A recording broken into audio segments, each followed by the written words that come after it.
Tony casually tossed out some instant noodle crumbs, and instantly punched holes through the stainless steel van. He threw a seasoning packet without thinking, and instantly killed a highly skilled assassin. Seeing this, the remaining assassins panicked, but were either stabbed by Tony's plastic fork, or scalded by the 100-degree bottled water in his hand. The unluckier ones didn't even get a chance to attack, before being blown away by the pressure of Tony's noodle aura. The female CEO in the car was completely stunned. She never expected this frail-looking bodyguard to have such unbelievable power. What she didn't know was that Tony was actually a cultivator from another world.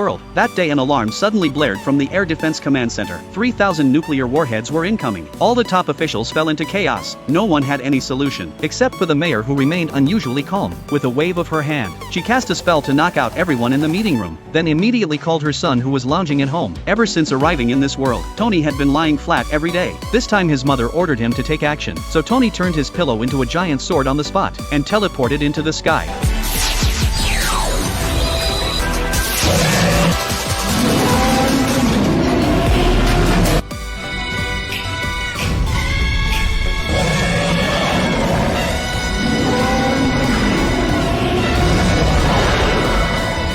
But when he got home, his mother didn't want him slacking off anymore, so she assigned him to protect a beautiful CEO. This tech was vital for the country's air defense, and to prevent another nuclear attack. She reminded Tony not to mess up even a little. Yet on his first day at work, Tony was already slacking off. This naturally annoyed the female CEO, so on her way to a business meeting, she decided to teach Tony a lesson. She ordered the driver to throw Tony out in front of the company, but then Tony snapped his fingers, and slowed the speed of the car. The CEO was still thinking of filing a complaint to fire him, when Tony caught up in the next second. Seeing how slow the car was, Tony joked that he had time to eat some noodles. Even a snail could keep up at this rate. But the next second, a group of assassins suddenly ambushed them, and that's how the opening scene happened.